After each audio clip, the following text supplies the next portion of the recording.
Iya, iya. Nah, tapi dulu gue pernah diingetin teman, Ustadz kan, bro, lu jangan baca buku. Dulu waktu itu kan ada hot juga itu buku fikih lintas agama kan.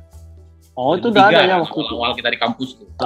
Iya, rame. Gue dilarang, bro jangan beli buku ini, jangan baca buku ini liberal apa segala macam. Ya gue tanya, emang lu udah pernah baca?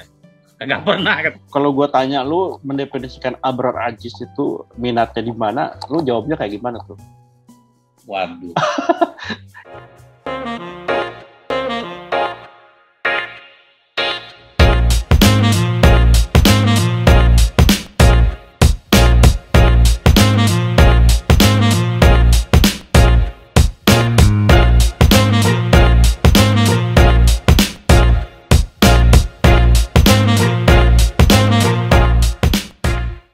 Oke, bismillahirrahmanirrahim. Assalamualaikum warahmatullahi wabarakatuh. Waalaikumsalam. Kita ketemu lagi siang ini. Ini sebetulnya format yang baru ini karena sudah kita baru pertama kali ada collab dengan teman saya namanya Abrar Aziz. Gimana Abrar? Alhamdulillah. Mana Kang Benny sehat? Alhamdulillah sehat-sehat. Kang Abrar ini menurut saya sebetulnya seorang teman yang sangat unik nih, Abrar Aziz ya. Punya atribut yang sangat lengkap ya. Dia teman saya di UIN ya. Dulu kita beda jurusan ya. Bro, ente jurusan apa sih dulu ya? Syariah, perbankan syariah. Perbankan syariah ya. Aku di Dirosat Islamiyah. Nah, ini Kang Abrar ini atributnya lengkap menurutku. Yang pertama, dia ini di kampus terkenal sebagai mahasiswa yang aktif ya, menulis ya, Bro ya. Ya, dikit-dikit lah. Termasuk Kompas nggak? Apa Republika? Republika. Jadi Abrar ini sebetulnya sama Indopos dulu yang sering. Indopos. Jadi dia banyak nulis nih sebetulnya, banyak nulis artinya banyak baca juga nih Abrar ya. Ya. Baca yang lahap, dia buku apapun dibaca gitu ya.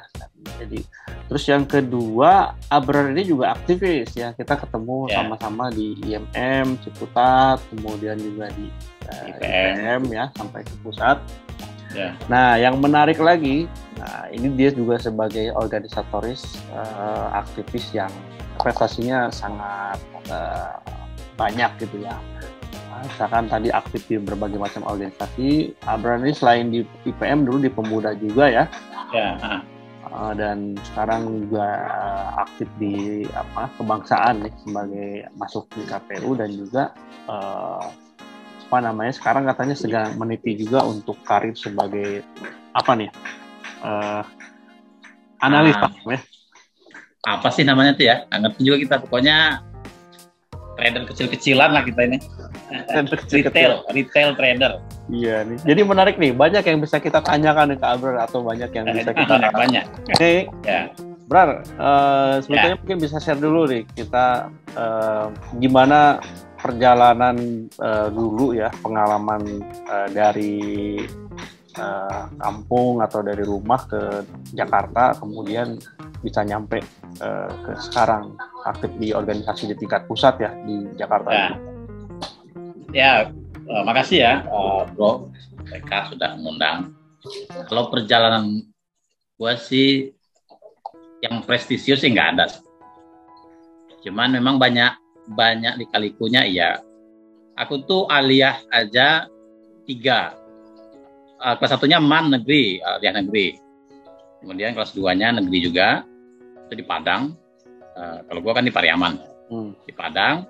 Kelas 3 pindah lagi ke Pariaman, swasta yang secara level agak di bawah gitu ya. Jadi masuknya negeri yang bagus gitu, naik ke yang lebih bagus, kemudian lulusnya di yang swasta. Ya. Tapi selama di sekolah tetap jadi pimpinan, kalau nggak pimpinan OSIS, pimpinan demo, pokoknya pimpinan lah, pimpin. Dan gue Sanawiyah itu udah demo bro. Sanawiyah itu ada kenaikan SPP 500 perak. Demo tuh kepala sekolahnya ya kan, sama teman-teman yang lain. Jadi itulah mungkin sampai sekarang yang membawa kita jadi seperti ini. Nggak pernah patuh ini karena sejak Sanawiyah sudah demo, aliyahnya 3. Kemudian pertama melihat Ciputat itu justru waktu kita muktamar di Jogja, IRM. Itu masih kelas 2, 2002 itu kan? Iya, 2002. Nah, itu kelas 2, ya mampir ke Jakarta, pulang dari Jogja hampir Jakarta, ngelihat Ciputat, lagi membangun-bangunnya itu 2002 kan? Nah, baru, wah ini pengen nih kuliah di sini. Pulang, kampung, ya siap persiapan, lulus kita ke Jakarta, kita pindah. Oh, gitu. Lah, sampai kita ketemu di Ciputat, ya kan? Jadi Ciputat berarti aktif juga ya? Ciputat aktif di IMM. Pertama kan karena kita dari PM, yang pertama kali dicari di Ciputat itu asrama IMM. Itu juga pesan dari orang tua sih, almarhum bapak itu, nanti ke Ciputat kalau kuliah di sana cari IMM. Nah, carilah IMM.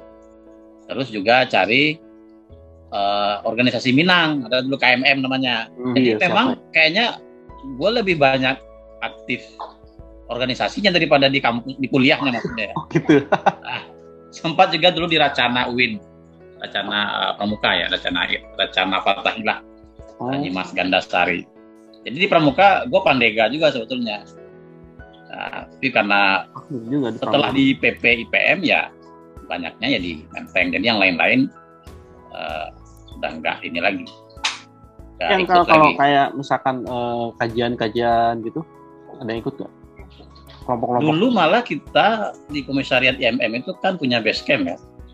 Dan 4 kali seminggu kita bikin kajian.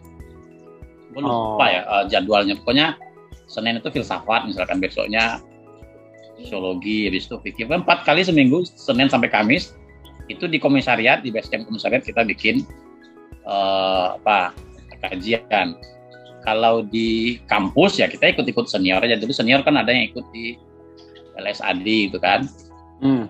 Ya kita nemanin mereka aja. Kalau berdebat di sananya kita belum ikut dulu waktu awal-awal di kampus.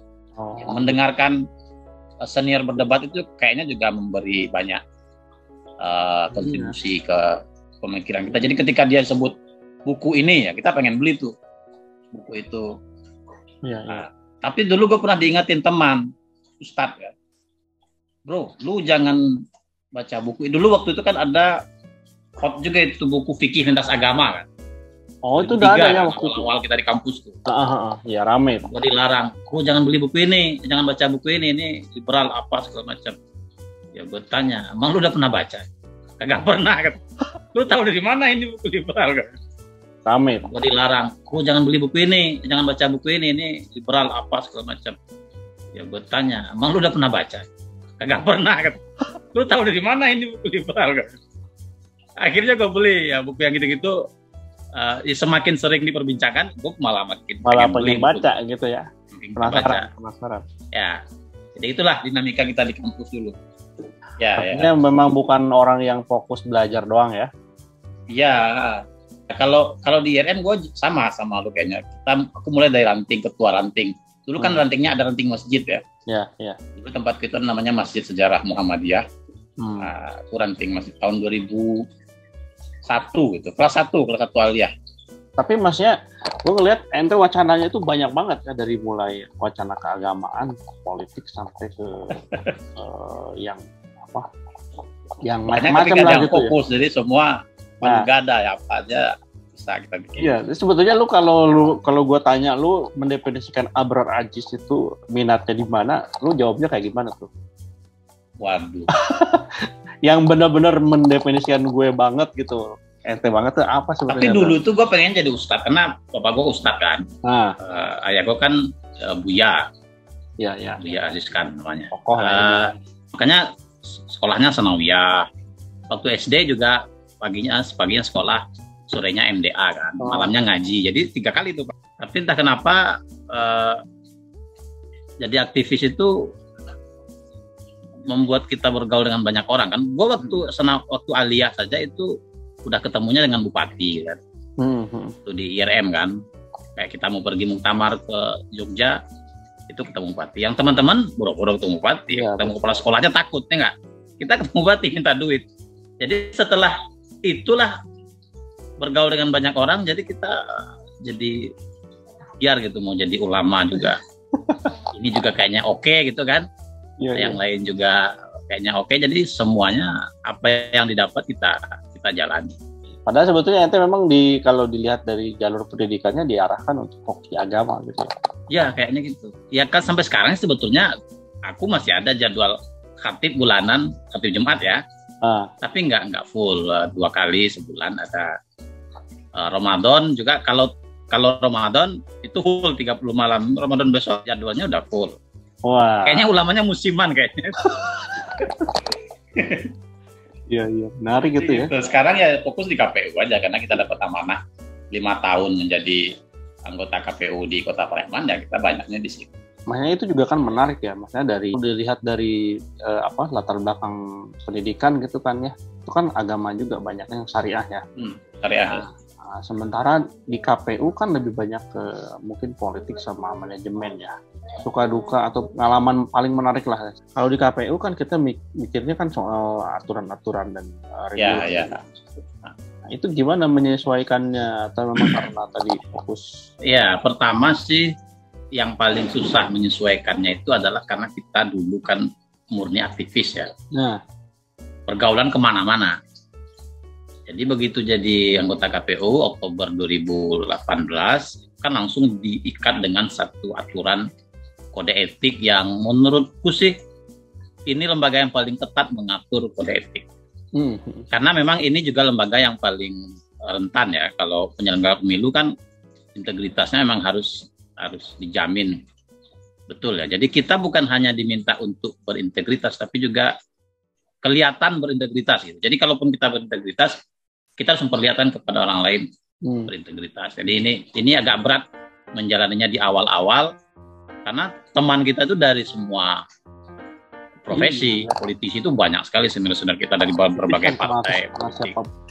Dan waktu gue terpilih menjadi anggota KPU, itu praktis meninggalkan hampir 5 atau 6 jabatan organisasi. Waktu itu sekretaris PDM, ya kan? Berhenti itu. Kemudian waktu itu ketua PP Pemuda Muhammadiyah di Prode Bang Daniel itu berhenti. Beberapa jabatan yang pengurus masjid juga berhenti, pengurus musola berhenti. Jadi menyesuaikan itu agak berat di awal, apalagi setelah itu Anda tahu sendiri saya secara ya karena masih suka nongkrong ya akhirnya dapat peringatan teguran dari DKPP karena bertemu dengan jubirnya Pak Prabowo, tapi kawan kita, senior kita sudah sejak lama kan, jadi itulah kesulitan di awal-awal. Kalau soal menyesuaikan karena kita basicnya emang membaca dari dulu ya, jadi masuk KPU itu kan intinya pertama lu mau baca undang-undangnya dan PKPU-nya, udah nggak masalah. Kemudian kalau komisioner kan dia memimpin lembaga. Kalau bekal kepemimpinan kita rasanya sudah cukup. Sudah cukup ya. Jadi tugas kita di komisioner ini kan memimpin lembaga, kemudian berkomunikasi ke pihak luar, ke pemerintah, dan itu rasanya nggak jadi masalah sih. Masalahnya di awal-awal malah tadi itu membiasakan diri karena kita sudah disumpah sebagai pejabat publik ya harus memperhatikan kode etik yang ditetapkan. Itu aja dulu kesulitannya. Justru kita yang mungkin aktivis biasanya menjalin silaturahmi kepada siapapun ini harus membatasi jarak ya. Betul. Perimeter gitu. Betul. Jadi duduk misalkan di warung, kita kan dulu waktu di Jakarta juga nongkrong kan di warung, di kafe. Sekarang juga begitu. Nah kalau di sana ada orang politik atau pengurus partai atau kandidat, nah kita harus menahan diri. Iya. Nah, lu juga harus ini ya, kalau di foto-foto nggak mau nanti berdua. Foto-foto, betul. Karena kasusku itu yang kemarin kena DKPP itu bukan gue yang berfoto, orang berfoto. Kita kelihatan belakang. Kelihatan kupingnya doang ini. Oh, gitu. Nah, jadi bukan gue yang berfoto berdua gitu, enggak gitu. Tapi itulah resiko dari pilihan yang sudah kita ambil. Menjadi pelayan publik. Aku ngelihat ya, ente kan udah bikin ini juga ya, channel YouTube bukan ya? Ya, ya. Abrar Aziz Official. Aku lihat juga saya sebetulnya itu ngeliat Abrar yang lama ya, maksudnya Abrar yang lama itu yang ya baca buku terus mereview dan segala macam gitu. Ini sekarang berarti masih itu ya kayak gitu-gitu. Sempat itu kan selama menjalankan diri sebagai. Kalau baca buku memang kebiasaan yang lama. Dulu waktu di IMM di komisariat kan kebetulan aku tuh satu base campnya itu sama orang-orang yang beruntung lah ya. Misalkan di base campku dulu ada Kang Yayan, Stafsus Menteri PMK. Ada dulu Kang Ma'ruf. Sekarang di Monitor Daily ya. Monday. Ya. Terus ada Bang Zul Hidayat, wartawan dulu kan. Sekarang di Kemenhan. Jadi mereka itu kalau diskusi, gue nggak ngerti itu dia ngomong apa. Istilahnya aneh-aneh kan waktu kita awal-awal kuliah kan. Apa yang dia ngomongin orang. Tapi bikin kita penasaran dan ya kita baca buku mereka aja. Di Basecamp itu banyak buku. Baca buku mereka aja. Nah aku dibilangin dulu sama Kang Yayan, minimal kamu tuh baca 1 jam sehari. Dan itu kalau dibiasakan 30 hari aja sebulan, itu nggak akan mudah berubah. Nggak akan mudah hilang kebiasaannya itu. Dan dulu gue coba itu. Alhamdulillah sekarang di kantor juga di lemari juga ada buku, di rumah ada pustakaan. Kalau dulu kan kalau kita aktivis nenteng buku itu aja udah kayak belum tentu dibaca ya kan. Kalau terutama anak-anak kalau dulu di kampus kan orkot ya. Bajunya Che Guevara, kemudian pakai nenteng buku 3 entah di bacaan tangga kita nggak tahu, tapi itu kayaknya keren aja begitu. Kayaknya udah revolusioner ya. Iya, makanya kita oke lah beli makan, untuk makan bisa kita kurang-kurangin dikit, tapi tetap tiap bulan harus kita tabung ya. Ya itu nggak terasa udah saat beberapa rak aja buku kita sekarang. Sekarang kan orang trennya udah bacanya di HP bro. Gue malah nggak bisa gitu baca di HP itu e-book nggak bisa. Nggak bisa ya. Nggak bisa, halaman aja udah puyeng. Nah menarik juga, itu kan kemarin cerita ya, sekarang juga sedang mendalami persahaman lah ya. Atau itu kenapa alasannya bro? Terutama dulu ya, kita kalau bicara sebagai aktivis ya boro-boro lah kita ngomong soal saham ya. Iya betul. Ngurus duit aja, perencanaan keuangan nggak pernah kita ngomong itu karena duitnya nggak ada. Kacau sekali. Gimana nih bisa kesambet apa nih bisa ngomongin saham maksudnya gue? Ya sebenarnya gue sekarang mikir ya, kalau gue kenal dunia investasi ini sejak kita di PM gitu ya, wah sekarang kita jadi investor. Mungkin perusahaan gue udah ada yang IPO di efek. Betul. Apanya kenalnya telat ya kan. Kalau dulu kan kita waktu di IPM kalau begitu lagi ada kegiatan gitu ya, ada duit ya ada duit gitu kan. Kalau nggak ada ya nggak ada. Sampai 0 itu bisa. Tapi kalau lagi ada ya sampai 10-20 juga megang kita kan. Tapi habisnya juga entah kemana. Mana tahu. Keluarga belum. Nah, gue tuh baru mulai kenal itu paling 2017-an gitu ya. Nonton podcast. Kebetulan dulu ada podcastnya Sandiaga Uno gitu, yang lain-lain tuh gue nonton. Ternyata financial market itu luas sekali dan banyak sekali yang bisa kita lakukan di sana. Nah waktu itu pengen aja gitu, kayaknya ini keren ini bidang ini, dan setauku teman-teman kita yang di aktivis Muhammadiyah terutama nggak ada nih yang fokus ke sini.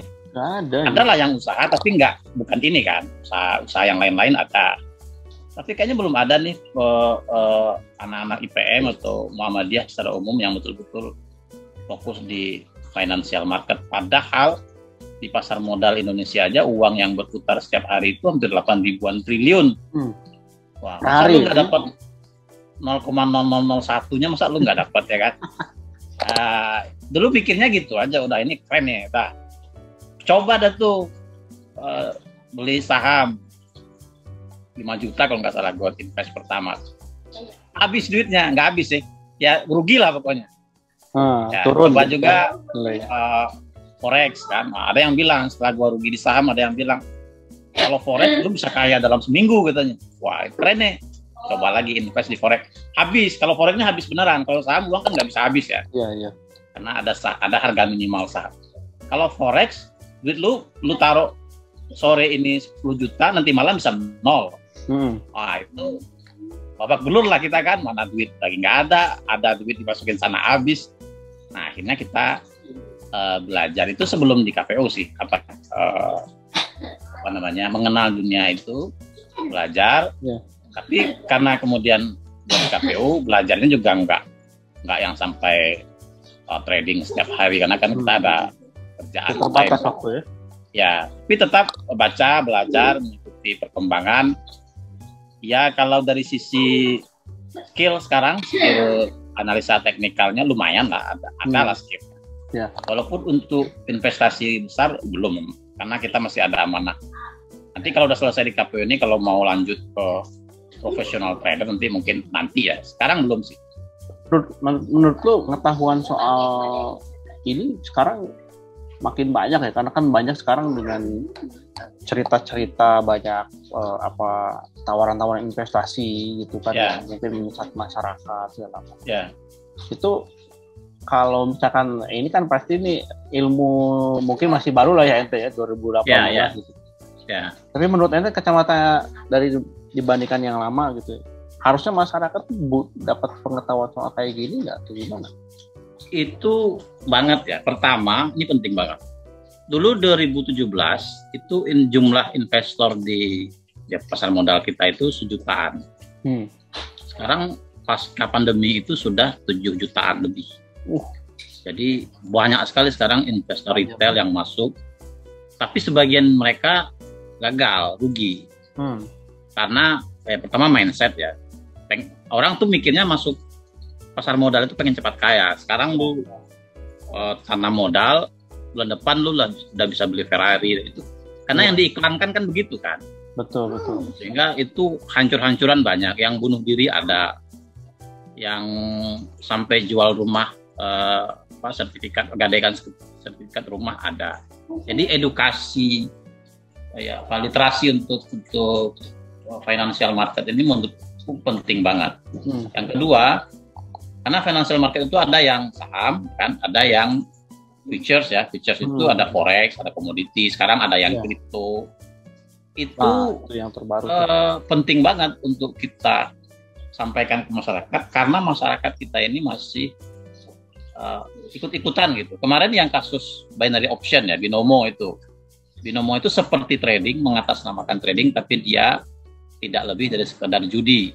Tapi para influencer yang menjadi afiliator ini mengkampanyekan mereka dapat ini, beli Ferrari. Ada yang jam 3 karena gabut nggak bisa tidur beli Tesla di marketplace kan. Itu dari trading, sehingga banyak orang yang pengen ikut trading tanpa ada ilmu kemudian hancur. Yang tahun lalu itu aja yang melapor ke Barreskrim itu 20 triliun uang anak-anak Indonesia habis, hilang karena pengen cepat kaya, ikut trading kemudian loss ya. Itu ada yang sampai cerai, banyak sekali itu.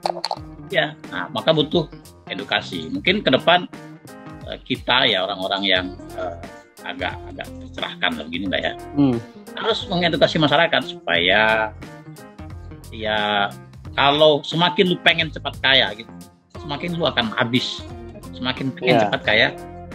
Itu kan gue awal masuknya juga pengen gitu kan. Wah, ini awalnya kayak gitu ya. Oh, ini keren juga nih Sandiaga Uno, muda, uangnya triliunan. Kita belilah saham, habis duitnya. Masuk korek, habis duitnya. Setelah habis itu baru untung cepat tersadar. Jadi nggak sampai ratusan juta kayak orang-orang. Oh, ini kayaknya nggak bisa main-main. Ini harus betul-betul dicari metodenya, cari ilmunya, belajar. Harus dikeluarkan cost. Jadi sebelum ngeluarin cost untuk investasi, harus ada cost dulu untuk belajar supaya investasinya aman. Itulah yang sekarang sedang pelan-pelan kita lakukan. Tapi menurut lo nih, minimal kan lu kan udah banyak belajar ya. Dalam jangka panjang ke depan itu perkembangan saham lah terutama ya. Karena gue juga sebetulnya nabung saham ya untuk jangka panjang lah, untuk anak-anak nanti dan segala macam. Itu prospeknya ke depan tuh kayak gimana ya? Sangat positif, bagus ya, karena sekarang yang udah listing di Bursa Efek itu sudah ada 600-an lebih emiten ya. Dan pemerintah sekarang kan mendorong perusahaan-perusahaan ini untuk IPO di pasar saham, dan Menteri BUMN juga minta semua BUMN masuk ke pasar saham. Karena kan ini memberi peluang kepada masyarakat untuk menjadi bagian dari perusahaan itu. Jadi kalau dulu kan kita diajarin banyak nabung, kita ayo menabung. Sekarang gue baru sadar itu ajaran yang salah. Lu nabung cuma dapat berapa persen sih kalau hitung bunga ya. Tapi memang menurut penelitiannya, kalau orang Amerika itu ya berapa persen itu ya, sekitar 67%-an itu orangnya risk taker. Kalau kita kan 70% enggak kan, kita udahlah dapat jadi PNS segini, udah segini aja, nggak mau mencoba keluar dari itu, kemudian mencari yang potensi returnnya lebih tinggi tapi juga risikonya cukup besar. Nah, gitu. Kan jarang di masyarakat kita yang mengambil risiko seperti itu. Tapi ke depan pertumbuhan saham Indonesia ini masih sangat tinggi. Itu bayangin aja ya, satu lembar sahamnya Warren Buffett itu, apa nama perusahaannya itu? Berkshire. Itu harga saham satu lembarnya jauh di atas harga seluruh saham yang ada di Bursa Efek. Oh gitu. Di Bursa Efek itu ada 600 sampai 700 saham. Rata-rata katakanlah yang paling mahal sekarang 30.000, yang murah ada 50 perak harga sahamnya. Kalau di average rata-rata mungkin 4.000 atau 5.000. 5.000 lembar, ya kan? Kalau 700, jadi lu punya uang 5 juta, 6 juta, lu sudah bisa beli semua saham yang ada di Bursa Efek masing-masing satu lembar. Jadi satu sahamnya Warren Buffett, lu tau nggak harganya berapa? $400.000, bro. Waduh. Itu artinya pertumbuhan kita ini masih banyak gitu ruangnya. Banyak, dan peluangnya masih banyak, asal kita mau investasinya leher ke atas dulu, otak dulu, kita belajar, masih banyak. Apalagi sekarang kan sudah banyak platform-platform yang bisa membuat kita mengakses beli saham luar negeri. Kalau lu pengen beli saham Tesla gitu, Amazon atau Bill Gates ini, Microsoft ini sekarang udah bisa. Jadi ya tergantung kita mau nggak keluar dari zona nyaman kita ini, kemudian untuk mengambil resiko di pasar modal. Jadi justru kalau misalkan tadi ajakannya ke masyarakat tuh bukan mari menabung, tapi mari investasi. Ya? Iya. Kalau di BI kan sekarang ada program Yuk Nabung Saham. Jadi nabungnya ke saham, bukan nabung uang di bank. Nggak tahu gue sih kalau aktivis zaman sekarang ya, atau anak-anak IPM lah gitu ya, yang kita komunitas kita itu di situ sudah masuk apa belum ya? Kayaknya sih belum. Gue sih lihat beberapa teman-teman yang dilihat dari statusnya, lihat dari postingan-postingan baik Instagram, di Facebook. Ada beberapa yang sudah mulai, tapi gue lihat ada yang agak salah jalannya gitu. Misalkan kalau di investasi forex itu kan sekarang modus penipuan tuh banyak. Ada yang disebut investasi bodong. Temanku sekantor tuh ada yang kena 30 juta habis duitnya.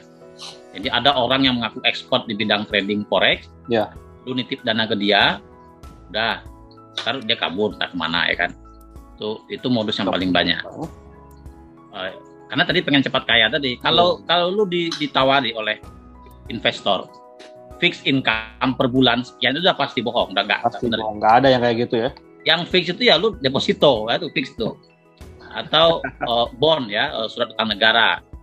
Kalau kita profil resikonya rendah, nggak mengambil risiko ya surat utang negara aja. Kalau puas dengan 6%, 7% setahun ya ambil, ya kan. Tapi kalau mau lebih gede ya kita ambil yang berisiko. Nah, temanku itu kena di forex. Ada yang robot, forex. Jadi udah kamu nggak perlu pusing-pusing analisa, nanti robot yang akan mentradingkan otomatis. Itu juga penipuan. Minggu lalu ada yang disegel itu oleh OJK Bapeti, kantor di Jakarta yang menjual robot. Itu nggak boleh. Jadi banyak sekali kita ditawari, udah nggak perlu belajar, nggak perlu susah-susah analisa, lu tinggal deposit segini, ntar biar kami yang mentradingkan, lu dapat uang fix sebulan sekian persen. Nah, kalau udah fix itu sudah Betul. Nah, pasti bohong, ya kan? Manajer investasi juga nggak ada yang berani ngasih janji kayak gitu ya. Nggak ada. Yang resmi gitu. Nggak ada. Betul. Kalau dia yang resmi, dia kan kalau yang resmi itu harus ada gelar di belakang namanya itu WMI, Wakil Manajer Investasi kan. Itu gelar dikasih oleh OJK. WMI. Ya, itu OJK yang ngeluarin. Nah mereka itu pasti tidak akan pernah mengatakan Anda kasih uang ke saya, Anda akan dapat fixed income sekian per bulan per tahun. Pasti nggak ada. Ya. Tapi ada juga nih yang baru bro, yang peer-to-peer lending gitu. Ya. Nah itu ini juga nggak ente pernah? Kalau gue di situ nggak ya. Financial market ini kan banyak ya. Kalau kita buka satu-satu, ada yang disebut dengan capital market. Capital market itu ya saham, kemudian bond, itu capital market. Ada yang money market. Money market itu yang forex tadi. Forex gitu kan. Ada yang mutual fund ya reksadana. Ada juga yang kalau yang gua di saham satu sama di forex, dan ada yang futures. Futures itu komoditi. Emas, oil itu bisa ditradingkan. Iya. Kalau di Indonesia baru 2 itu. Kalau di luar sudah ada tepung dan yang lain-lain bisa ditradingkan. Itu ada pasarnya. Futures itu ya. Ada toolsnya, ada chartnya. Lu bisa kayak sekarang gua di gold ya. Di gold itu bisa ditradingkan. Semua yang ada chartnya, ada harganya, itu bisa ditradingkan. Ada indeks, Dow Jones itu bisa ditradingkan, Nasdaq itu bisa ditradingkan. Ada namanya repo. Repo itu lu kasih uang ke emiten tertentu yang ada di pasar saham, misalkan BRI. Satu repo itu minimal 5M. Kasih uang ke dia, 3 bulan lu dikasih 15% atau 10%, itu repo namanya. Tapi konsepnya lu minjemin duit ke perusahaan, bukan lu beli sahamnya. Jadi macam-macam lah ya. Kalau kita ikutin semuanya ya pusing juga kita. Maka aku sih saham itu yang jelas, forex. Tapi nanti kayaknya akan banyak di saham, karena forex ini volatilitasnya tinggi. Lu beli pagi, sorenya bisa dapat uang banyak, miliaran, atau bisa habis sama sekali ya. Nah, kalau saham kan dia tutupnya harian kan. Ya. Lu beli sekarang, lu bisa lihat lagi 2 minggu lagi baru lu lihat, nggak apa-apa. Nggak akan kemana-mana dia. Apa ya kalau saham? Kalau forex ya pagi lu jam-jamnya harus dilihat. Kalau forex capek, secara emosi capek. Memang harus ngerti juga kita ya produknya apa dan ya itu penting. Lu mau saham, ini produknya apa? Forex itu juga kan lu nggak beli uangnya.